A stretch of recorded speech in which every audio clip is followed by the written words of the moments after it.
Hello everyone, welcome to What If Issei Was Neglected and Had Broly's Powers special movie. Before we start, please go support Broly Legendary02 for writing that awesome fanfic. Now let's begin. This is the translated version I made. There will be some wrong he or she calling here because it's translated, so let me clear this. Issei is a male in this story. Prologue. The earth was completely devastated, as was the supernatural world. Very few humans and supernatural beings had survived after the attack of a being who called himself a god. All the armies of the world and the supernatural had come out to attack, but in the end, they could not face this enemy that was 1,000 times worse than the Issei. Not even the Issei itself along with the dragon gods could confront it. The leaders of the supernatural and human world decided to hide the few survivors of the attack in shelters while they tried to find a way to stop it. Guo, Japan. You could see how the city of Kuo, or rather what was left of it, was breaking out in an intense fight between the leaders of the factions, the clans Gremory, Citri, Ageres, Phoenix and Baal, the two celestial dragons, the dragon gods and the Issei against the subject that led humanity and supernatural beings to face extinction. The leaders of the factions, as well as the leaders of the world, had decided to try once again to attack the subject who destroyed their world, but unfortunately it had remained the same. Their armies had been destroyed in the worst way by that subject, leaving only the leaders of the world as well as the supernatural beings, and the entire fight massacre was transmitted live to all the shelters on the planet thanks to the subject who decided to use his power to make humans and supernatural beings see how their hopes were vanishing with their death. Izumi. Bad. Say. 2. Jew. Ro that I dur. Ro. Tear. Mose, he said weakly as blood came out of his wounds just as his armor was all over. Destroyed. Of course, pathetic mortals like you defeat a true god. Don't make me laugh, the man standing on a rock in front of them said mockingly while the smoke covered him. Valyria. We will defeat you even if it is the last thing we do, speak the current carrier of Albion, looking at the subject. Auden. We won't let you get away with this. Leaders of Mexico. Also, if he is going to take us, he should take us in a limo, he said while taking a gun. Ahaha, if you want it that way, I will gladly fulfill your wish to die, he said as the smoke dissipated, revealing his appearance. Black. Filthy mortals, he said with an evil smile as he stared at his rivals. Black just stood there watching his rivals while a dark aura covered him and then launched himself against them, who barely managed to evade him. Issei began to exchange blows and kicks with Black, who took advantage of a carelessness in the defense of the beast of the apocalypse, starting to connect a great series of combos. Office and Great Red launched an attack together to try to damage Black even a little, although he dodged the attack, letting them hit Issei, hurting him greatly. Black. Good job, they hurt one of their own, he said with mockery to launch himself at them and start massacring them. In another part of the world, you could see a beautiful forest with sunlight illuminating it while various animals walked through it, but if we focused on a specific part of the forest, you could see various animals such as squirrels, deer, birds, among other small animals, surrounding a man who had his eyes closed and seemed to be meditating until he opened them little by little, revealing onyx eyes while he got up and began to float and then flew at high speed in an unknown direction. Back to Kuo. The entire area where the fight had taken place had been reduced to nothing. You could see all the participants of the fight lying on the ground, while in the middle of them was Black, who was holding a blonde by the neck, who had in his hand the handle of his holy demonic sword, which was destroyed. Yumi. Bad. Dito, he said while a trickle of blood came out of his lip. Black.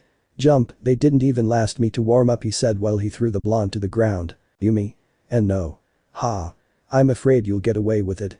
Already, he said trying to get up. Black. Do you really think you can beat me? He said while he put his foot on his chest. Do you think he will come back? He asked mockingly, drawing everyone's attention. Yumi. And no. I know what you're talking about. Blah, she said confused. Black. So no, she said while putting more pressure on his foot. Then the name Issei Hyoudou is not enough for you, she said, making the supernatural beings completely open their eyes. Brias. Siko. Mosa. Kisses that name. Bri. She asked shocked while she was bleeding. Black. I knew it thanks to her, she said pointing at Yumi with the Kai sword that she had created. Yumi. I didn't tell you, she said as she tried to get up. Black. You didn't need to tell me, I knew everything just to see your memories, he said shocking everyone, and thanks to that they gave me one more reason to exterminate them, he said, making the humans confused, but the supernatural beings already knew. What was he talking about? Even though that young man who helped you in countless fights, you thanked him by hitting him, humiliating him and despising him. That's why you mortals don't deserve to exist, she said, making the supernatural beings lower their heads while they began to cry, especially the girls. Black, seeing that everything was already over, proceeded to make his Kai sword grow more and then rise to the sky and kill them once and for all, Everyone just closed their eyes waiting for his end, while in the minds of the supernatural beings came the image of a certain black-haired Hyoudou smiling at them. Black was going to proceed to kill his adversaries until he felt a very powerful Kai approaching where they were at high speed, making his sword disappear and direct his gaze to where the Kai came from. Everyone not feeling the attack, they opened their eyes seeing Black with a serious face looking to the side. They also did the same, seeing a white flash approaching them at high speed. Everyone did not understand what was happening, but the supernatural beings, when they felt the energy, were quite shocked since they knew it very well. The only difference was that Ian had become more powerful than before. The white flash stopped a few meters in front of Black, and then both began to defend until they touched the ground so that the white flash faded, leaving them to see a black-haired man with tanned skin, onyx eyes and a mark decorating his face. Now they were more than sure that that man was Issei Hyoudou, and more to see. That mark on his face that Yumi had left him years ago. Black. Wow, well, so you've decided to come save him, Issei Hyoudou, he said mockingly, causing the black-haired man to release a little of his Kai because of the last thing he said. Black. I understand you don't want to hear the last name Hyoudou in your name, right? He said mockingly, making the black-haired man stare at him. Everyone was totally shocked to see how the black-haired man had appeared, but the supernatural beings were speechless, especially the parents of the Red Emperor Dragon and the black-haired man who appeared. Everyone in the world watched as Black and Issei stared at each other while making them appear. Their auras, Black's black and Issei's white, while their great powers were present, making the dragon gods and Treeks look ridiculous. Chapter 1. Everyone watched as both black-haired men stared at each other while expelling their powers, making the supernatural beings fear them due to the tremendous power that each one had. No one made a move, everyone remained still until Black attacked Issei with a sphere of dark Kai that had been. He will redirect with a swipe at the ex-Hyoudou so that Black will begin to throw more Kai spheres at him, hitting the other black-haired man squarely, causing a large screen of smoke to appear until Black threw one last sphere that had been redirected to a building, which was reduced to rubble. Everyone turned to the screen of smoke, which dissipated, revealing Issei, who did not have any scratches and still had his wide aura. Black.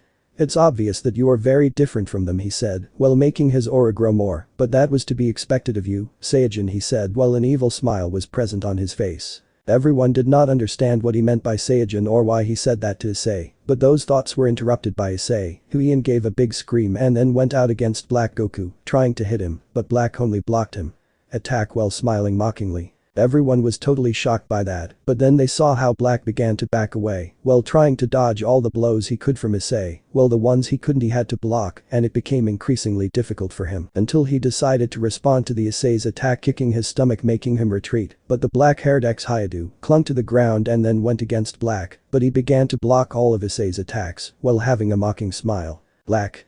Feel honored, mortal, he said while making his aura grow, since you are the first to make me use 100% of my base state, he said, shocking everyone by what he had just said. But then they saw how the two began to exchange blows and kicks at high speed, but Black was the one who had a small advantage in the fight. Both fought with great strength, skill and ferocity. It was shocking to see how Issei managed to stand up to Black, something that not even the dragon gods along with the Treeks could do, but they could also see how Black landed more hits than Issei, something that worried them until they see how Issei evened things out by becoming more fast and strong, something that greatly impacted everyone, even Black. Black.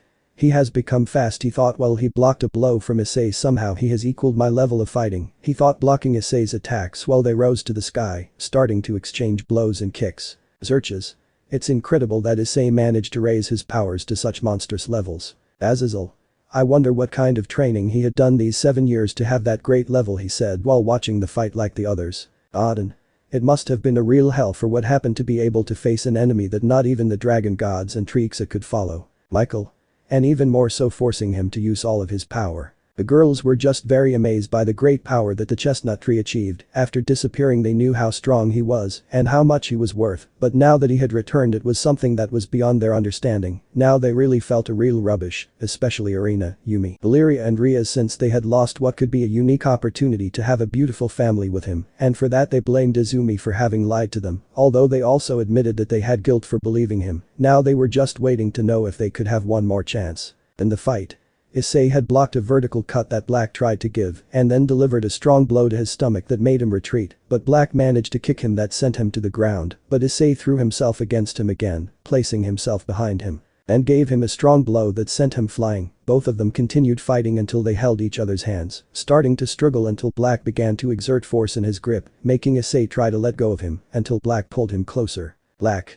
Damn useless mortal, he said angrily, headbutting him and then hitting him against a building. The building began to collapse with the ex-Hyoudou inside, worrying those present, but that worry went away when they saw how the brunette came out of the rubble while looking at where Black was, who began to surround him with a golden aura while his hair stood on end and his eyes changed to a jade color, transforming him into SSJ. Everyone was quite shocked to see Black's transformation, as well as the power he now had. Issei only gave a great battle cry, making the impact of those who were watching the fight increase more, since the ex-Hyoudou still planned to continue fighting without caring about the power that Black had, but at the moment he wanted to hit him, Black landed a punch on his face, sending him flying and then giving him a kick, sending him to the ground, and a punch like that, starting to hit the ex-Hyoudou without mercy. Until in one of those blows he saw how Ian had not affected him in any way, and he could also notice how his eyes changed to a golden color for a moment. Black. What happens to you when you're mortal? I asked, annoyed. But in that moment Issei was surrounded by his wide aura to deliver a powerful blow to Black's stomach, causing him to spit out a lot of saliva, as well as sending him against the ground and then plummet, nailing his fist into the Dark Saiyajin's chest, burying him further and then hitting him. A big blow to the jaw, sending him to the surface, more specifically taking him out in the middle of the leaders of the human and supernatural world, and then he came out starting to hit him, and then hit him with his forearm, sending him away. That was taken advantage of by Black, who gave a great scream while he was surrounded by a purple aura with pink, and then turned into a pillar with the same colors that was shot into the sky. The leaders did not understand what was happening, much less the clans, but Odin, Zeus and the dragon gods, as well as the Trixa, were terrified by what they felt, since the energy they felt was divine energy. In addition to being terrifyingly large, the pillar of light was seen a large purple flash that was calming down little by little, and then Black was seen with a new transformation that left everyone more than shocked. Black. Wow, mortal, I'm really impressed, he said while giving slight applause. You're the first one to force me to use this transformation, he said while standing firm. Rose, SSJ. After saying that, he continued expelling more of his Kai, causing a large current of air to be created that almost blew up the entire place, and then stared at the black-haired man while he was doing the same while trembling a little because of the rage that had accumulated inside him and which he hoped to come out by exploding all of Issei's saved power. Episode 2. Everyone was extremely terrified when they saw how Black had transformed again and that his presence had disappeared for them, but that was not what had them very terrified. What had them quite terrified was the great thirst for blood that they felt. Coming from Black, who had a big evil smile, Issei felt how the great pressure that Black gave off was beginning to affect him little by little, and he also saw that for the first time he was trembling. He saw how his hands would begin to tremble as his breathing began to become difficult. Black. What's wrong, mortal? Were you impressed when you saw the power of a true god?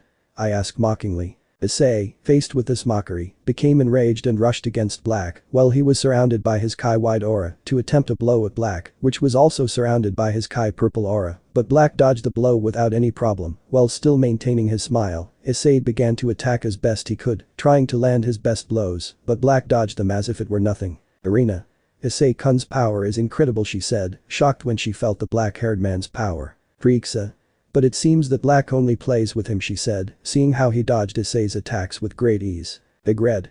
If they continue like this, that brat will die, he said seriously, terrifying everyone, but especially the girls. Rias. No, it's impossible, Issei won't lose, he never loses. Yumi. Gyuchu is right, Issei-kun, I couldn't lose, he said while squeezing the handle of his sword tightly. He can't lose, he couldn't leave me alone again, he said helplessly as tears began to come out. But before anyone could say anything else, they heard a loud bang, and everyone turned to see how Black had stopped a blow from Issei, as if nothing had happened, who was impressed by that, but at that Black showed his fist to proceed to hit him in the face, sending flying to Issei, who crossed several buildings until he was on the shore of what was left of a lake, lying on the ground almost unconscious. Odin. With a single blow. He said shocked. Azazel. I left him almost unconscious, he said the same as Odin. Black. I must admit, you were a great warrior, he said, staring at Issei. You surprise me, mortal, but this fight has come to an end, he said while creating a dark sphere and pointing it at Issei, who began to behave strangely. Izumi. Ani-chan, run away, I screamed, terrified of what would happen. Valeria. Issei, please run away, I screamed just as terrified as Izumi. Black.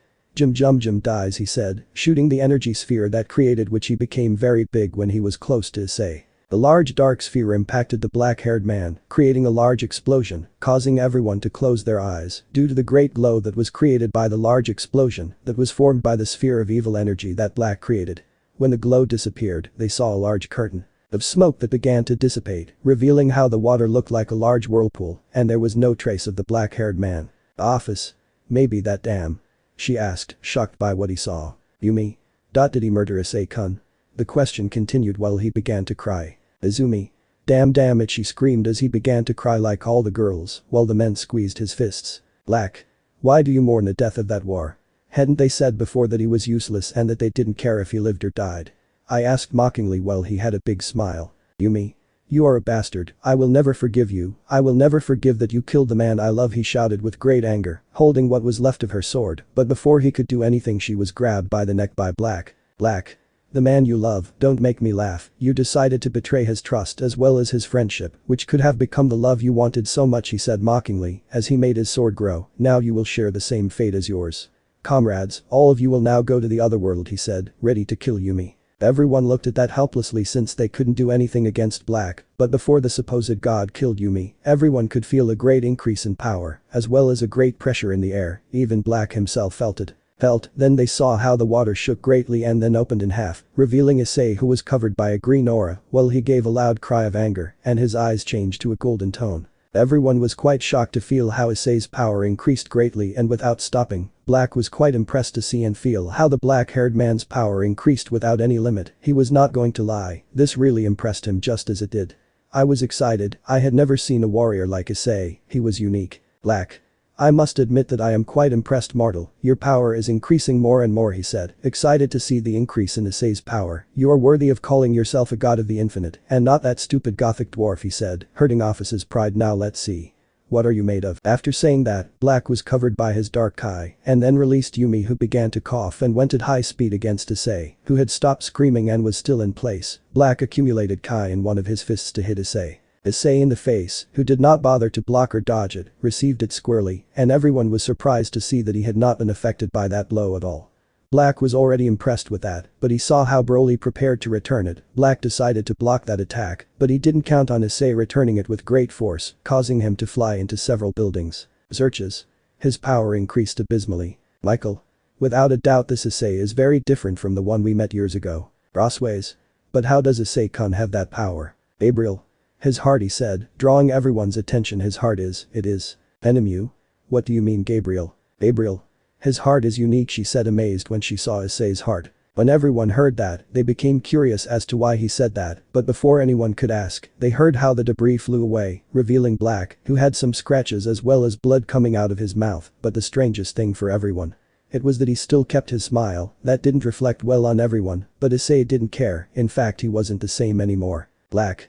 You impress me, you are the first one who manages to do me this kind of damage, he said as his Kai reappeared. Now, what do you think if we start the real fight that will decide the fate of this world? After saying that, Black threw himself against Issei. It did the same to start the real fight that would decide the fate of the world and the people, while all the survivors of both worlds watched as both gladiators threw themselves to start the fight.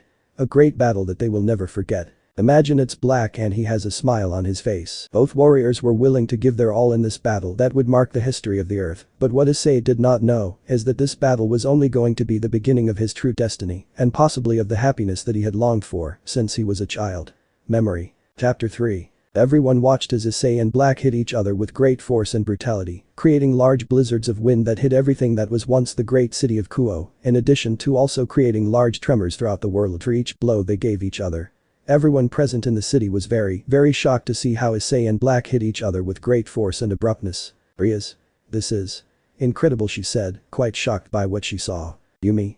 I never thought that Issei had all that strength stored inside him, she said, watching as Issei gave Black a strong blow across the face. Issei and Black continued exchanging strong blows between themselves, each time becoming stronger and stronger to the point that they were throwing kicks, Kai attacks, headbutts and more brutal blows, hitting each other in vital points. To find out which of the two was going to be the only one in standing, they both held each other's shoulders and began to crash into buildings until they fell just a few meters in front of the supernatural group and leaders of the world. The Keno. We must help Issei-kun. Asia. You're right, Issei-san needs us. Searches. But they are superior to us, we will never be able to face them. But at that moment a great blizzard of air hit them hard, causing them to almost fly away, but then they saw how in front of them Issei and Black continued hitting each other with great force and brutality, until Black gave a strong blow to Issei's face. Issei making him put strength in one of his legs to avoid falling to the ground, causing it to begin to open and large amounts of lava come out. Azazel. I don't like the retreat, but we have to go, he said while he watched as the whole place began to collapse. Izumi. But what are you saying, Azazel? Lyria. I'm not intending to leave Issei again. Big Red. It wasn't a question, girls, he said, opening a dimensional gap. So everyone proceeded to enter it since they knew very well that this fight was not going to end well at all. Issei and Black hit each other harder and harder, making the ground open more and more to the point that Kuo became completely unstable to the point that the lava would take over almost the entire place, leaving only a few spaces of space. Land. Black. I must admit, you are strong, he said while wiping the blood that came from his lip as well as some of his wounds, but it was time to end this. After saying if he created a Kai sword to attack Issei, which he gladly awaited, Black was going to stab his Kai sword into Issei's chest, but at the moment of touching him, the Kai sword broke in several fragments that were beginning to fade. Black was shocked by that, but then he received a strong blow to the stomach from Issei that sent him flying. The black-haired man began to hit Black with great force, causing him to spit out large amounts of blood, although Black also counterattacked, both returning to the exchange of blows. Black. Damn, why don't you fall, he said as he walked away from Issei and returned to his fighting pose. Issei only gave a battle cry and then went to attack Black, who only gave a grimace of annoyance. Issei tried to give him a strong blow, but Black dodged it, starting to try to evade all the blows that Issei gave. But the black-haired man, well, the more he fought, the stronger he became. Now Black was in trouble, until he surrounded his hands with some of his Kai and threw it against Issei, trapping him and leaving him motionless just when he was face to face with him. Black. You are a quite interesting mortal, you managed to confront me without saying what you did. That forced me to use a lot of my power, he said tiredly while staring at Issei. Somewhere in the dimensional gap. You could see those who were in Kuo coming out of a gap created by Great Red, who looked very, very tired for having used the only thing he had left of his power to open one last gap. More to get out of the risk zone, everyone tried to catch their breath until one decided to break the silence that ruled between them. Office.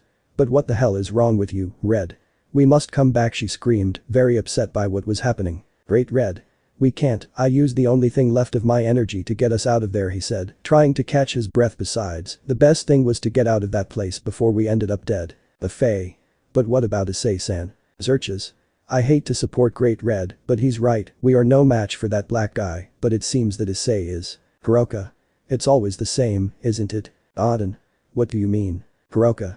Issei Naya is always the one who has to risk his life to save and protect us, but in the end we always humiliated and despised him, he said sadly, as he remembered the times he humiliated the former brunette. Hineko.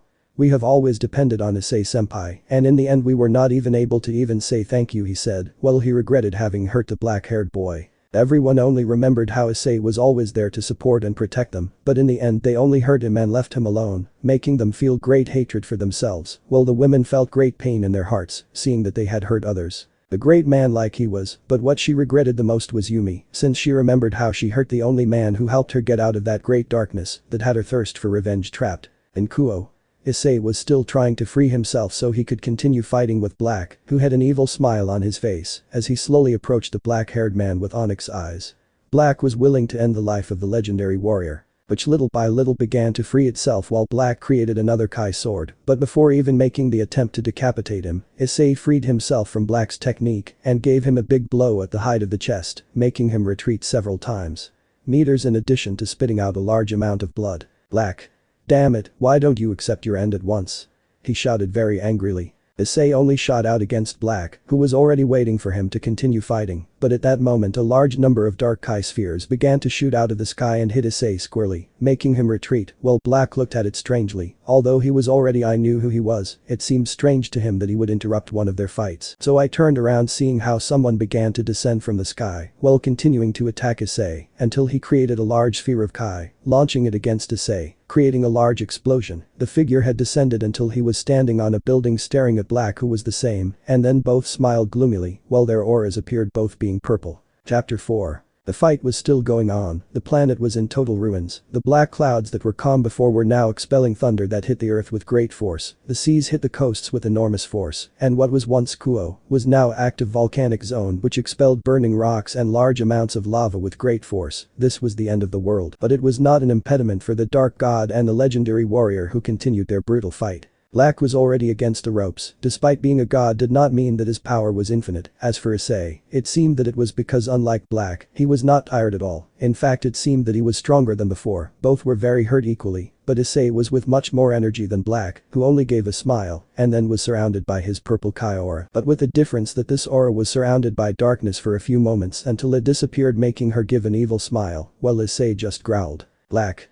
Very good mortal, you have shown me that you are someone interesting. I would like you to agree to join me, he said, while holding his neck together. We can destroy this dirty humanity that has sentenced itself with its own actions, he said, making Issei stay silently thinking. So tell me, will you join my cause? Issei only had his gaze lowered, remembering all the things that had happened to him, how he was mistreated and humiliated just for being weak, all the bad things that had happened to him during his life, but he also remembered the good things he had seen, the families and friends that he came to contemplate, all the good things that life offered. But he also remembered the chaos that this supposed god created after his arrival, all the cities that he destroyed without any mercy, all the innocent lives that he took, women, elderly, children. After remembering that, he only gave a fierce roar to launch himself against Black, giving him a strong blow that made him retreat several meters, in addition to making him spit out a large amount of blood, accompanied by a few teeth. Black became enraged after that action, so he charged a large amount of blood. Amount of Kai in his hands, shooting a large sphere aimed at Issei which flew against him. Black began to shoot several spheres of Kai against Issei without stopping, until he joined his hands, preparing one of his best techniques. Black. Ka. Miha.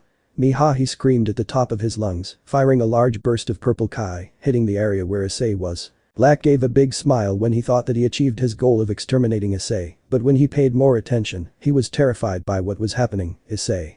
He was walking in the direction of Black while he continued receiving the attack. What's more, it was happening inside of Black's Kamehameha, which began to use more and more power in the attack, increasing the strength and size. But even so, Issei continued walking without any problem until he was face to face with Black, giving him a blow in the stomach, making him spit a large amount of bloody saliva. Issei proceeded to hold Black's hair, starting to give him a series of slaps and then sending him flying with a punch to his entire face, forcing him to crash against the side of the volcano that was formed by their fight being bathed by lava. Issei only gave, he snorted in annoyance and then turned around and started walking, thinking that the fight was over. But then the lava where Black had flown shot out at Issei, but when he was about to touch him, a barrier appeared, protecting him from it. And then turned around, seeing that Black was still standing in combat, only with slight burns and his torso exposed. Black. Those humiliating blows, he said, wiping the blood that came out of his broken nose, they really hurt me. He said, but not referring to the physical pain, but rather to his pride. Issei only gave another roar and then launched himself against Black, who did a technique that Issei did not see coming. Black. Taken. After shouting that, a large white light was created, blinding Issei for a few minutes, but when he regained his sight, he saw how Black had a large sphere 3 times larger than a black city ready to launch. Black. You and this planet. You're going to die. After shouting that, Black launched the large sphere of Kai with the intention of destroying the earth. Issei had been surrounded by his green Kai air and then stretched out his hands, giving a great roar to prevent that sphere from touching the earth. But every moment as Issei passed, he gave ground, being taken advantage of by Black, who put more and more strength into his attack, even throwing several Kai spheres, increasing their size, causing the ground where Issei was standing to begin to split. Everyone who saw this, thanks to Black's energy, thought it was going to be the end of their world. Even the leaders who were trapped in the gap were too helpless after seeing how Issei tried to stop the end of their home, while the women cried as they watched their beloved try to strive for a lost cause. But then they saw how hope re-emerged. Issei began to advance with great strength and determination, pushing back Black's attack, but they also saw how an energy field surrounded the fighting area. They didn't understand what was happening until their minds turned off and on again. Issei, the great legendary warrior of the earth. He had planned to explode Black's attack. They saw how his hands were surrounded by a green trail, while he gave a big mocking smile. Black, seeing what he had planned to do, tried to do the teleportation, but unfortunately it was not too fast as Issei made Black's large Kai sphere explode, creating a large trail of light that illuminated the entire planet. But at the moment of Squid, you could see a huge crater coming across all of Japan without any trace of life. Everyone was really shocked to see that result. There was no trace of life whatsoever, so upon seeing the great sacrifice that the legendary warrior made, they broke in tears when he saw that this young man, who was so humiliated and despised by supernatural beings, had decided to give his life for others.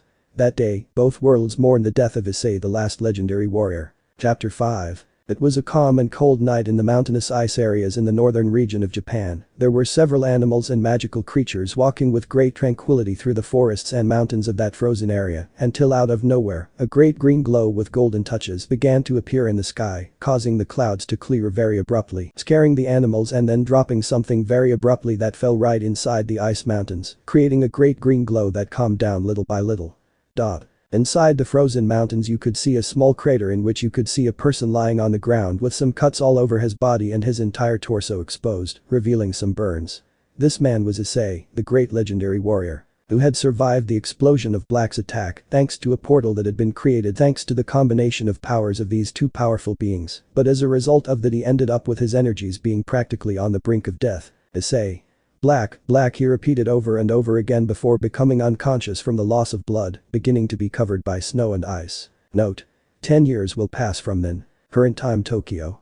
It was a beautiful morning in the great capital of Japan. You could see several people walking through its streets calmly, from adults to students. But the strangest thing is that it was not the same capital of Japan that we know. In fact, this was not the same Japan that had succumbed to the clash of powers between Balk and Issei, as if that had never happened. Nara. Hello, my name is Tia Higurashi. I am a student at the academy. An academy where only women are allowed. Since I was a girl, you could say that I have had the need to hit every bully that comes in front of me, causing them to transfer me from school to school, hahaha, but that doesn't mean that I am a normal girl. You could say that I am a princess half human and half demon who was able to travel in time, thanks to the ancient sacred tree of ages found in the temple of the Higurashi family. My family, despite not being the real daughter of this family, they welcomed me and treated me as if I were part of them. I thought I would never know anything more about my time of origin or my younger sister Satsuna until one day she, like me, managed to travel back in time with our cousin Maroha and a monster who wanted to have possession of the rainbow pearls. That we had, in the end we managed to defeat her and travel to the past, where I was able to meet several people, such as the old woman Keed, the old flea Miyoga, the old blacksmith Todasai, the great monk Moroku, and the monster hunter Sango, as well as my uncles, the priestess Kagam, and the strongest half-beast man Inuyasha, as well as my parents Rin and the great Sesshomaru. During my stay in the current era I am a normal young student, but when I am in the ancient era, I am a young half-demon princess who is dedicated to hunting extremely dangerous demons that try to cause harm to innocent people. An extremely interesting and very busy life for me, but that does not matter since as long as I am in the company of my family and friends, I will always be happy with that. It would be the worst thing that could happen. Normal narration ancient era. Among the stars, in the great endless space, a large white trail could be seen traveling at high speed between thousands of stars, between hundreds of worlds in the endless space. Until out of nowhere it stopped near a planet revealing a pink elephant the size of a person with strange clothes next to a small one with strange clothes and a cane. They both stared at that planet while the little girl looked at her staff watching her story. Elephanta. Well cuss, something to say with this planet. Cuss. Well, Mr. Rumush, the history of this world is interesting, although its evolution is very slow, he said. Looking at the history of that world, I think we should wait a little longer to find out what happens. Rumush. I'm sorry cuss, but we can't wait any longer, he said, creating a small sphere the size of a marble with his finger. When the small sphere of energy touched the planet, it began to disappear into particles, making little cuss sigh with sadness as she saw how that world disappeared from the universe. Despite wanting to give that planet a chance, she had to understand that this was her duty, to destroy planets that are about to become extinct or that have not evolved enough to create new ones that maintain the balance of the universe. Rumush. Cuz I know how you feel, he said, putting his hand on the little girl's shoulder. Before I was a god of destruction I thought like you, but you must understand that we are doing this for the good of the universe. Cuss. I understand Mr. Rumush, he said, still sad about what happened. Rumush. Well cuss, tell me what other planet is left to visit before we finish the week, he said while stretching a little. Cuss. Let me see sir, he said, checking his staff. Well sir, the land is missing, and with that visit, we will be able to finish the work of the week, he said with a slight smile. Rumush.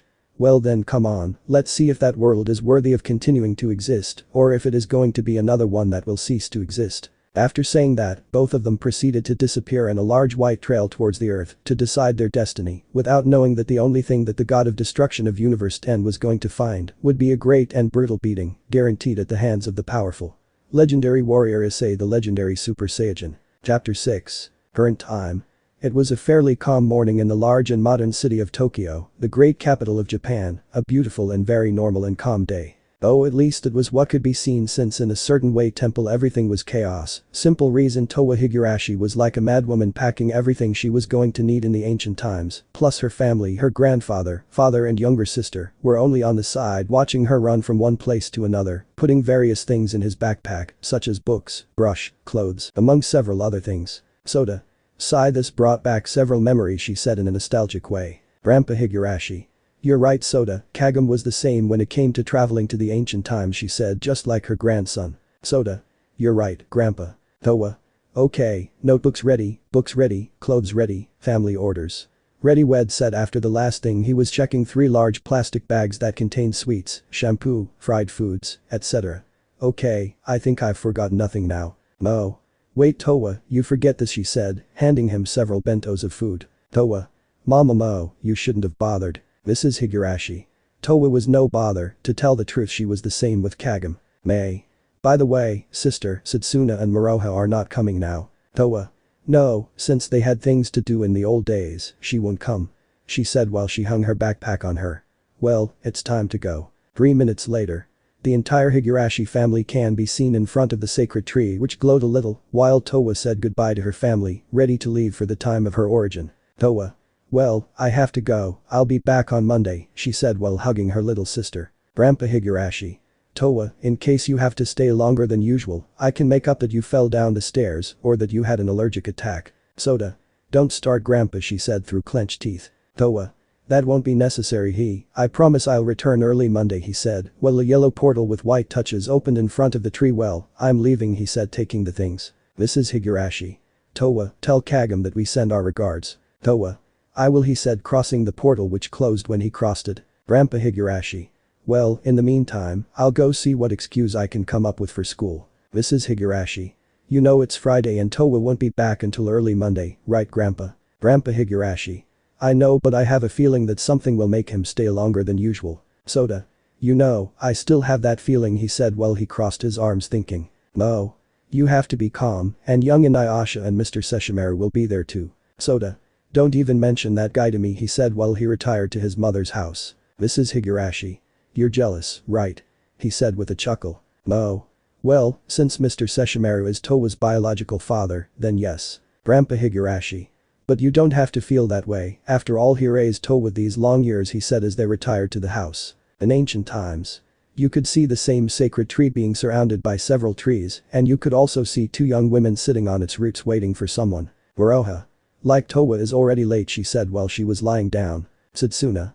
Moroha we just got back from the assignment they gave us and you're already saying that Towa is late, plus she had classes today. Moroha. I know. But it's still boring to wait, he said, closing his eyes. But then the same portal appeared above her, making her open one of her eyes, seeing the image of a large backpack falling on top of her stomach and then feeling how a box fell on top of her face, making Setsuna laugh lightly. Then seeing how his older sister came out of that portal carrying a few bags. Towa. Well, at least I'm here she said lowering her bags. Setsuna. Welcome Towa he said approaching the aforementioned Towa. Hello Setsuna and where is Moroha? Setsuna only limited herself to pointing her halberd at her cousin, who was already in the same place, knocked out by the lack of air caused by the hit of the backpack on her stomach, added to the blow to her face by the bentos, making her Towa remove the things quickly and tried to get her cousin to react, while Setsuna watched what was happening with a slight smile. In the village. You could see all the villagers doing their homework while the children ran around having fun, but for now we will focus on the thing about the priestess of the village, the elderly Kid who was currently next to the parents of the 3 princesses, in addition to also being accompanied by the monster hunters and the monk Moroku. Kid. Mr. Sesshomaru, are you sure about what she says? Sesshomaru. That's right, this morning when I was coming here I felt the presence of someone else, it was for a few moments, but I could feel it. Inuyasha. But why is this important? Sesshomaru. Why did I feel it in the ice mountains of the northern region he said surprising everyone since in that area it was practically impossible for something or someone to exist. Jakin. But Master Benito, it's practically impossible for there to be anyone there. Sesshomaru. Jakin I managed to feel it and he was even much stronger than me now if they didn't know what to say, if what Sesshomaru said was true, they had to go and investigate what it was. Moroku. Well, then we have to go investigate to find out what is happening in that area. Sesshomaru. We'll go when Towa, Setsuna and Moroha are here. Kagome. But if what you say is true, it's not very risky to take them with us. Sesshomaru.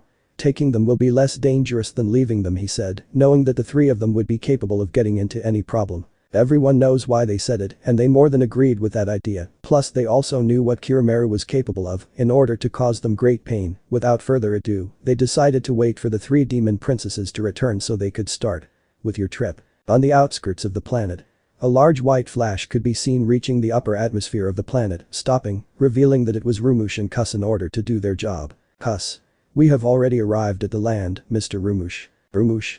Of course, well, it's time to find out if this planet deserves to continue existing or should perish before the power of the great god of destruction of the universe 10. The great Rumushi said as he began to descend with Angel, in order to better discover if the earth she deserved to live or die, without knowing that the only thing she would find would be a powerful and brutal warrior who would be more than willing to teach her the meaning of infinite power. Chapter 7. Towa, Moroha and Setsuna were walking through the forest talking to each other in the direction of the village where they were waiting for them without their knowledge. As soon as they arrived at the entrance to the old woman Keed's village, there were her friends, colleagues, family and acquaintances waiting for her, all with extremely serious faces making them somewhat nervous and uncomfortable. Although gathering courage more like Towa since Setsuna and Moroha stood behind her and pushed her, they decided to ask what was happening. Towa. Hello. What's happening? She asked, being a little nervous. Inuyasha. Let's go on a trip was the simple answer she gave to start walking. Towa. Oh, and how long will it take? Sesshomaru. You will come with us. The three Moroha, Setsuna and Towa. What? 30 minutes later. You could see everyone traveling through the skies in order to reach the place where Sesshomaru had indicated faster, who was carrying his wife Rin in his arms, while Jaken clung to his coat behind him. They came Inuyasha, Kagome, Sango, Moroku, Shippo and Kahaku were flying with the help of Jachi, Moroku's raccoon helper, while the three demon princesses were on Karara flying to the side of them. Towa. Well, can you tell me what's going on? Jaken. When we were heading towards the village of the old woman Keed, Master Sesshomaru detected a strange presence in the depths of the ice mountains of the northern region. Setsuna. But aren't those mountains supposed to be uninhabited? Sesshomaru. Well, it seems like not at all. Moroha. But why are we all going? Inuyasha. Because according to Sesshomaru, the presence that he felt is too powerful for him, and that is why we are all going to verify if it is a threat or not, he said, surprising the three young women, since they knew very well how strong Sesshomaru is. Setsuna. And don't you think we should have brought the others in case it was a problem? Kagome. We cannot leave the village unprotected, it was better that Sango's son with his companions and the old woman Keed stay. Sango. And wasn't it also better for Rin to stay in the village? Sesshomaru. She will be safer with me. Moroku. I understand your concern, Mr. Sesshomaru, but I'm afraid Sango is right. Sesshomaru. We are already arriving. Notice while in the distance they saw 5 large ice peaks, in addition to also ending the conversation. While near that area, Kuss and Rumush could be seen walking near a frozen lake that connected to the ice mountains. For Rumush it was strange to walk on the snow, while Kuss seemed to be entertained by it to the point of having formed his own snowman. Rumush. Being on hundreds of planets, in thousands of places, and this is the first time I've seen something like this, she said while grabbing some snow. What could this be? Kuss. I don't know, Mr. Rumush, but it's quite interesting what you can do with it, he said while forming a snowball. Rumush. If you're right, it looks interesting. It didn't end when he was hit by a snowball in the face. Yes, it was funny. See. It didn't end when he received another impact. Okay, well, I think I interrupted by another snowball. Okay, that was good, he exclaimed, not receiving the impact, lowering his guard only to receive another snowball. Kuss. Ha ha ha ha, I'm sorry Mr. Rumush, but he had to do it. Rumush. Well, this planet is interesting. Do you think we should let it stay alive to see what happens? Kuss. Of course, Mr. Rumush. Rumush. Well then let's go. He finished by directing his gaze to a certain point. Kuss. Mr. Rumush, what's wrong? Rumush. Someone is coming. Solo directed his gaze to where the god of destruction was looking, also feeling the presence of several people who were approaching where they were, and after a couple of minutes he managed to see them, noticing that they were descending until they touched the ground, remaining right in front of the two. With some serious looks. Inuyasha. And who are you? He asked seriously and directly. Rumush. Wow, the creatures of this planet are very disrespectful. Inuyasha. I asked a question. Rumush. You should be more careful with what you say, young man, you are in front of a god. Moroku. Did he say a god? Kuss. That's right, let me introduce you to the god of destruction of Universe 10, Lord Rumushi said, surprising some of those present by the title that the god had in front of them, although Kagome and Towa were the most surprised when hearing the part Universe 10. Sesshomaru. So god of destruction, tell us, why have you come? Rumush. I came to see if this world deserves the right to continue existing, but thanks to your lack of respect towards me, I'm starting to question whether to let this planet live or destroy it. Inuyasha. I didn't understand a single thing you said, although I understood the part about destroying our home very well, and that's something I won't allow. He said, pulling out his sword while Sesshomaru made his claws shine. Rumush. What insolence on your part to be provoking a god, he said as he took a step forward. Are you thinking of challenging me? Moroku. Yes, to protect our home. Yes, he said, standing next to Inuyasha, being imitated by Sango, Setsuna, Moroha and Towa. Rumush. What insolence, when I finish with you I will destroy this planet until there is nothing left, he said, sharpening his gaze, causing a huge chill in those present. He was about to begin the biggest mistake that the god of destruction Rumush could make, a mistake that would lead him to know firsthand the wrath of the legendary warrior Issei, who was only waiting for the perfect excuse to break and free himself from his icy prison. Chapter 8. The Goma and Rin were truly terrified by what was in front of them. Their husbands, their daughters, their friends and family were technically lying on the ground decorating the snow with their barely alive blood, while in front of them all was Rumush, who had not moved from his place even a millimeter. Inuyasha and Sesshomaru were trying to get up to be able to continue fighting, but their bodies could no longer handle it anymore. The blows of the god had been so powerful that they had even broken his bones, and that was completely contained. Rumush. I must admit that they were very brave to challenge me, he said while irritation showed on his face, but I am disappointed to see that they were not able to follow through with what they said. Inuyasha. This is still. It hasn't. Finished, he said, trying to get up. Rumush. Of course it ended just as the history of this planet ended, he said, creating a sphere the size of a ball. Huss. I hope, Mr. Rumush, this planet was supposed to leave you alone. Rumush. And so it was until these insolent people challenged me. Huss. But don't you think they already paid for that insolence? Rumush. No, I must show them why I am a god of destruction. Rumush was more than willing to throw the Hakai energy towards Inuyasha and company if it had not been for a burst of blue energy in the shape of a dragon impa to his back, catching his attention, seeing that it was Towa who was quite injured and her clothes all torn to pieces wielding his sword. Rumush. I must admit that you surprised me, girl. I expected more resistance from them too, he said, pointing to Sesshomaru and Inuyasha, but you were the only one who managed to get up. Towa. I'm not going to let you destroy my family, much less my home. Rumush. Interesting, but no matter how hard you try, you won't be able to prevent the inevitable, he said, throwing a Kai sphere at Towa's side, which exploded, causing her to fly to the side screaming in pain. Inside the ice mountains. In the deepest part of these you could see Issei trapped between the ice, fighting between life and death, with no chance of being able to return until out of nowhere he heard something. It was a scream from a girl. Which seemed to be suffering a punishment at the hands of someone evil, until it also chose other different screams, but they also belonged to some young women who were begging. Rin. Please don't hurt me anymore. Hagam. She's just a girl, leave her alone. Rin. My little Towa. That scream was the last straw, since Issei little by little opened his eyes and then gave a great scream of strength, breaking the ice, in addition to being surrounded by a green aura and her eyes changing from black to gold. With Rumush.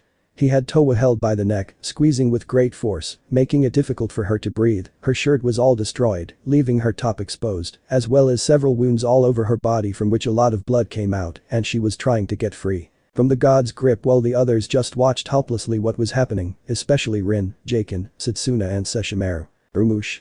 Your spirit is great, girl, but useless, he said, throwing Towa to the others, but it is time to put an end to this world. After saying that, he proceeded to create his Hakai sphere again. Before creation comes destruction. Ha. It did not end because immediately everyone heard how the ice began to break, as well as how something large began to collapse into pieces. That was where everyone turned around, seeing how the ice mountains collapsed, breaking the frozen lake, causing its waters to begin to hit hard, destroying the ice that was floating. But there they also saw it, a man with a strange broken armor, with a skin tied to his waist, floating on the lake, being surrounded by a green aura while grunting in anger. Rumush. Maybe this boy also plans to challenge me, he said, watching Issei approach in a threatening manner. In that moment, out of nowhere, the black-haired boy appeared a few centimeters away from landing his fist on Rumush's entire face, who was surprised by the black-haired boy's speed, as were the others present. The god of destruction barely managed to dodge Issei's blow with a force that caused a great current of air that uprooted several trees and dissipated the snow, surprising everyone due to the tremendous strength he had. Issei started to see Rumush, showing that hatred and ferocity, causing the god to stay still in his place, something that was used by Issei to kick him in the abdomen, making him retreat. Rumush. You're going to pay for that insolence, he said, throwing a Kai sphere. But Issei repelled it very easily with his hand, causing it to fly towards a mountain which was reduced to dust. The black hair was going to give Rumush a strong blow in the face, but he turned around, taking Issei's arm to send him away. Fly away and then fly behind him. Issei recovered quickly and began to fight hand to hand with the god of destruction, throwing both blows that were practically blocked and dodged without exception, until Rumush tried to kick him in the back of the head. Issei crouched down, avoiding the kick, and in return he kicked Rumush in the pit of the stomach, lifting him into the air. Rumush threw a Kai sphere at Issei, hitting him in the back, creating a large explosion. Rumush. Wow, that human was very annoying, but this is over. Huss. Ah, Mr. Rumush, she said a little nervously. Rumush. What's wrong, cuss? The little angel only pointed in one direction, making Rumush say her sight where she was pointing. Seeing the Saiyajin intact as she looked at him with great hatred, Rumush was quite surprised to see that her attack had not done anything to him, but that surprise became serious. Since he had realized that this battle was not going to be easy at all. But then he sees how Issei sends him several Kai attacks with a single movement of his hand, without giving him the opportunity to dodge it, receiving all of them squarely. Hagam. That's amazing. Moroku. We couldn't even get him to move from his place, and now that man is causing him problems. Jaken. Who will that human be? But then they see how Issei shoots towards the smoke, with his extended fist hitting Rumush squarely in the face, creating a strong shock wave, and also sending the god of destruction flying away with that strong blow, and then starting to shoot several spheres of Kai towards where the fairing fell, large and strong explosions, and then created a sphere 3 times larger than him, and threw it to where Rumush was, creating a much larger explosion, as well as a strong tremor that split the ice. Everyone thought that he had already finished everything, but then they saw Rumush coming out of the smoke, who had a few wounds all over his body, as well as looking very, very upset. Rumush. How dare you? You are going to pay your daring to the Hiri in this way to a god of destruction, he said, very upset. But Issei cared very little about that, so he gave a loud battle cry, raising his Kai more, and then went to attack Rumush, who had put himself in a fighting pose in order to receive any attack that Issei was able to throw at him very well. Without knowing that he would be in for a big surprise when he discovers a small fraction of what the black-haired man could be capable of. Chapter 9. Everything seemed to be quite calm, as if nothing and no one dared to disturb that great peace that was reigning in the world. Of course, that was what it seemed, but the reality was something else, since in the frozen kingdom of Japan, a fierce fight was taking place. It corrected a rather fierce massacre that the powerful god of destruction Rumush was suffering, which just at this moment he was receiving a series of blows to the stomach area from the legendary warrior Issei, who had decided to grab him as he took out of box and then give him a strong blow to the jaw. Huss. Lord Rumush, you better stop fighting or he will most likely end up sleeping for a long time, she said, worried for her god of destruction. Rumush only ignored the words of his angel and then launched himself towards Issei, trying to hit him, but being blocked by the aforementioned, the two of them began to exchange blows, creating strong blizzards of air as well as shock waves, while Tia and his group tried to take refuge of those strong blizzards that their crashes created. Inuyasha. I can't believe those two have such monster strength, she said, watching how they hit each other harder every second that the fight passed. Sango. But as I see, the boy has a greater advantage in this fight, he said, watching as Issei elbowed him all over the face and then grabbed a god's trunk, starting to hit him without letting go. Setsuna. Do you think I won? Jaken. It's very difficult to say, after all that god Rumush was able to defeat the pretty master, we don't know if a simple human is capable of. Sesshomaru. Shut up, Jaken, he said while lying on Rin's legs. That child, he is not a human, he said, surprising everyone. Rin. Are you sure, Sesshomaru-sama? Sesshomaru. Yes, the truth is that I don't know what it really is.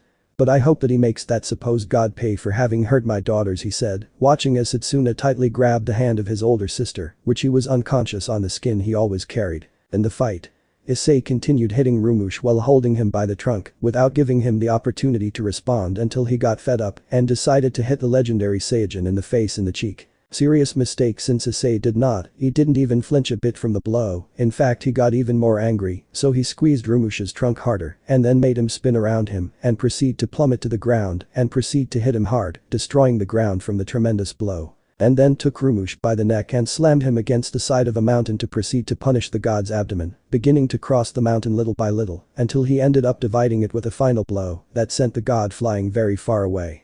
And then gave a loud scream full of anger. Hagam. It seems like this is finally over. Moroku. No. This is not over yet, he said, and then saw how a pillar of purple energy shot into the sky. The strong blizzard created by that pillar was so strong that it made Issei retreat a little 2 steps, and then he saw how Rumush rose from the sky inside that pillar, while his eyes glowed purple. 6. A strange mark appeared in addition. He began to absorb that pillar of energy little by little, while his muscles grew. Huss. That mortal did it, he said, drawing everyone's attention. He managed to make Mr. Rumush decide to fight seriously. Moroha. Oh, what do you mean by fighting seriously? Huss. You only managed to make Lord Rumush release 3% of his power, he said, scaring them, but that mortal seems to have made him release all of his power. After saying that they saw how Rumush had finished absorbing all that power that he released, revealing a new and intimidating appearance since his muscles had increased considerably. Just as his eyes were glowing purple, and also his body was releasing a small purple aura, that it gave off a horrible pressure in the air like Topo. When he transformed into God of Destruction in the tournament, Issei only gave a loud scream to go attack Rumush, but he gave him a simple blow in the face, sending him flying away. But he recovered from that blow and appeared next to him wanting to try to deliver another blow, but in the end Rumush gave him another simple blow, sending him flying and then appearing in front of him and giving him another blow, sending him hitting the ground. Huss. It seems that mortal has reached his limit, he said, watching as Rumush landed a strong blow on Issei's head as he tried to get up. Rumush continued landing blow after blow throughout Issei's body as he tried to get up and then was grabbed by the leg and sent back in addition to receiving a great attack from a Hakai sphere, causing him to be thrown against a mountain, while Rumush was preparing to make his final attack until a green sphere hit the sphere that Rumush was creating, causing it to explode, creating a large green of smoke. Issei came out of the mountain, his eyes were golden and his aura was green with golden touches, while he gave loud growls. Rumush. So you have also decided to unleash your true power, right? Issei only lowered his gaze for a moment while taking a deep breath and then with a loud scream, he released an attack from his mouth in the direction of Rumush, who barely managed to dodge that attack which hit a mountain, completely making it disappear completely. And then go against Issei, giving him a blow in the jaw, raising his head a little, and then lowering his head slightly, looking at Rumush with great hatred, and then giving him a headbutt, stunning him, and then holding his legs and head with both hands, and proceeding to hit him. His knee into his spine and then kick him in the ribs, sending him flying, and then fire a large burst of Kai hitting him squarely, and then headbutt him at high speed, and give him an axe-shaped kick, burying his head in the new, holding him by one of his legs to hit him with great force on the ground multiple times. Huss. I think it's time for me to intervene, she said, ready to intervene. Rumush continued to be beaten by Issei's fury until he threw her against the ground to proceed to plummet, burying his knee in his back and then kicking him, sending him crashing against some trees. Issei began to approach the man little by little. Rumush was badly injured with the intention of continuing with his punishment until Kuss appeared between them two, staring at the black-haired man. Kuss.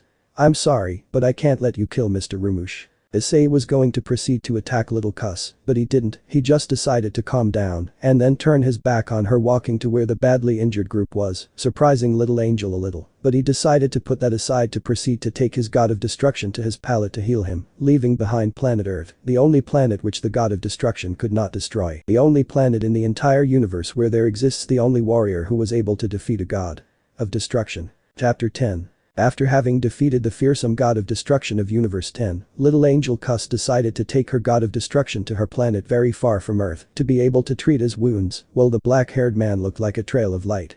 White was moving further and further away from the Earth until it was lost. After making sure that the threat was gone, she turned her gaze to Inayasaha and his group, who became guarded when they saw that her look was serious and frightening. Inayasaha.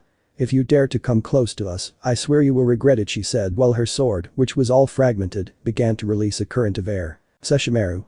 You'd better stay away if you don't want to be unstuck by my claws, she said, while his claws gave off a green tone. Issei just continued watching them without showing any signs of attacking or retreating. He just stood there analyzing each of their fighting levels, the combat stances they had, but he also watched how they were just trying to protect their friends and family. So the only thing he did was turn around and start walking without any direction until someone grabbed the skin around his waist, slowing his walk. The black-haired man only looked over his shoulder to see who was responsible for stopping him, seeing that it was about of the young Rin, who had several tears running down her face and was holding her daughter Towa, who was struggling to keep her vital flame on. Rin. I'm asking you to help my daughter, he said, shedding quite a few tears while carrying Towa's body. Everyone was shocked to hear how the young Rin approached without any fear that warrior who was able to defeat the God of Destruction, but that shock increased even more when she heard what was requested. She was literally begging him to save the brave girl. Towa, who was dying in her mother's arms. Jaken. But what are you saying, Rin? Remember that the pretty master can bring Towa's soul back with us, thanks to the sacred fang. He began to complain hysterically. Inuyasha. Which by the way is cut in half, he intervened, breaking the illusion of the little demon. We can take it to Totosai to repair it, but it will surely be too late when he finishes doing it, he began to say without realizing that Sesshomaru had his gaze shadowed. Hagum. Inayasaha. Oroku. Inayasaha is right, it would take Totosai 3 days to repair Sesshomaru's sword, and by then it would be too late. Satsuna. So that means Towa has no salvation. Everyone continued arguing about what was happening until they saw how Sesshomaru walked until he was face to face with Issei, who turned around staring at the white-haired boy, creating a very heavy atmosphere. Everyone thought that Sesshomaru was going to attack him, but their surprise was great when they saw him. Kneeling in front of the legendary warrior while several tears came out of his amber eyes. "Sesshomaru. Please. I beg you. Save my daughter," he said, while keeping his gaze lowered. No one believed what they saw and heard. The great Sesshomaru, a supernatural being of great power, the one who saw everything and everyone in a disinterested way, the one who is considered the strongest monster in all of Japan, pleading with a simple human for the life of his daughter. The white-haired man only watched this without saying or doing anything, and then turned to see the white-haired man with red hair, just like that, proceeding to get on one knee, staring at the white-haired man whose breathing was erratic. The black-haired man only gently caressed her cheek to proceed to remove her red locks a little, making her open her eyes a little. The black-haired man, without understanding why, felt how her broken and frozen heart beat strongly when she saw those beautiful ruby-colored eyes, while the white-haired woman took the Saiyajin's hand and looked at how those golden eyes transmitted sadness, pain and hatred. "Rin. Please save her." Issei only proceeded to remove his hand from Towa's cheek to proceed to put it on the girl's forehead, while his hand was surrounded by a green aura. Everyone was waiting for what he was going to do until a large golden glow with green touches, it illuminated the entire area, blinding everyone for a moment and then regaining their sight a little after the light dissipated. Everyone saw how Sesshomaru and Rin hugged Towa's body, which no longer looked like those terrible wounds that Rumush had left her. The body was already healed but showed no signs of wanting to wake up. Everyone is waiting for a reaction or something to know if Issei managed to save her, but nothing, and when they were thinking that she had died, Towa gave an unexpected and deep breath, making everyone turn to see her, seeing how little by little she was waking up. "Rin. Towa, you're alive," she said, very happy to see her alive. "Towa.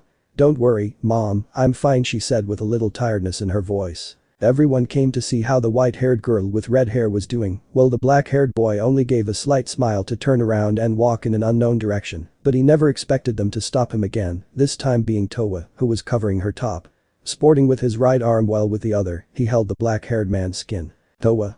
Please wait," she said, showing how she could barely stand. "I know it's our first time meeting each other, but I'm very sure you have nowhere to go," she said, looking at the black-haired man's eyes, which had returned to their tone dark, "and I wanted to know if you want to come with us." Everyone was shocked by what the white-haired girl with red hair had said.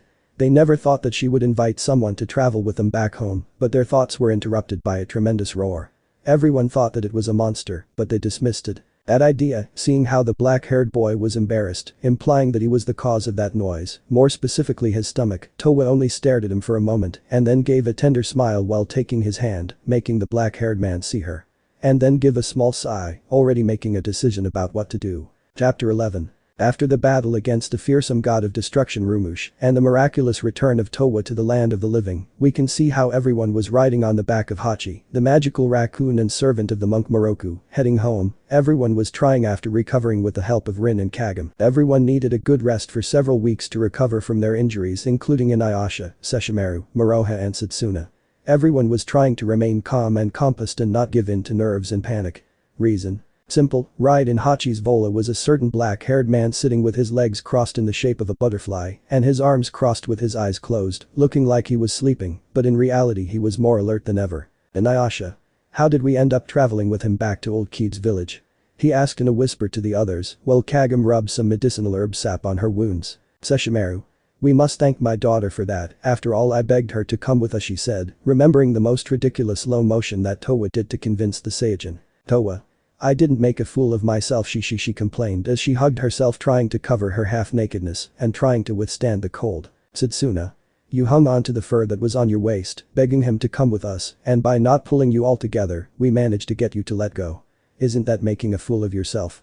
She said while Rin cleaned the blood that ran from her wounds, making Towa start to cry comically. Everyone was a little tense at having the man very close who was able to defeat a being that not even they could give him a single scratch, but then Towa sneezed, scaring everyone a little since they never expected that, but Issei, who was coming listening to everything they said and hearing how Towa sneezed and was shivering from the cold, the only thing she did was stand up from her place, approach where Towa was, standing in front of her, and then proceed to remove the skin that was tied around her waist and cover it with her, and then proceed to return to her place doing what she did before, absolutely nothing. "Kagam. Well, we must admit that he is someone who is gentle and has good intentions. Moroha. I don't know, Oka-san, what if he is hiding his true intentions?" Rin. I agree with Kagam-san, after all he saved and protected us from that god of destruction and also prevented my daughter Towa from dying. Sesshomaru. But still there is something I don't understand, she said, drawing everyone's attention. What is this about the god of destruction of universe 10? In all my years of life I have never heard anything like it. Inuyasha. Neither do I, she said, crossing her arms. Moroku, have you hated any of that? Moroku. No, this is the first time I have heard this title of god of destruction, just like the one I named Rumu, she said seriously and thoughtfully. Besides, this is also the first time he got to know an opponent like that. Strong and dangerous. Sesshomaru. You're right, not even Kirimaru can be that powerful and dangerous. Hagam. Sesshomaru-sama believes that her mother may know something about this Rumush guy, she said, looking at the white-haired man. Sesshomaru. I don't know, it's true that she knows things that no other being can know. Hahaku. But it would be best to ask, after all we have nothing to lose by trying. Sango.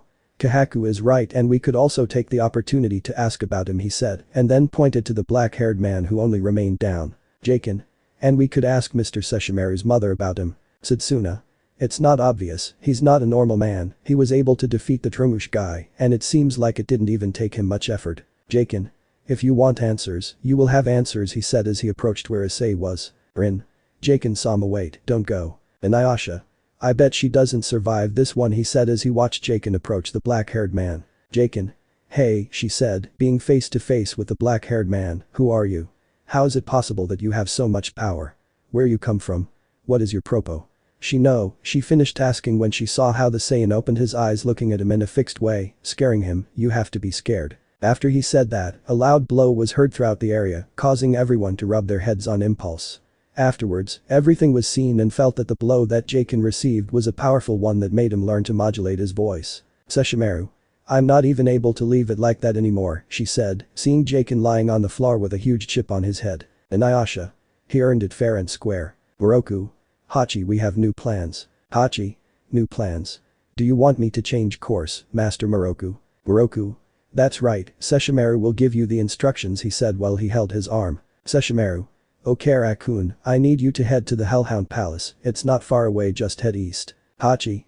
Sure, Palace of the Helldogs, here we come, he said, changing course. Owa saw the black-haired man, well, he was feeling the warmth that the skin gave him, so without further ado, she got up from his place to proceed to approach the black-haired man and sit next to him in order to be able to start a conversation with him. Owa.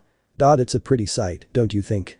He said, asked while getting a little closer to him, but without receiving a response. Well, I wanted to thank you for saving me, the truth is I thought that moment would be the end of me. Issei. You don't have to thank me, after all I only did what had to be done. Towa. Yes of course, haha, he said, giving the black-haired man a sweet smile. Without knowing the reason, Issei felt a slight warm feeling fill his heart, a feeling he hadn't felt in a long time, but he wasn't willing to feel that again, he refused to be hurt like that again.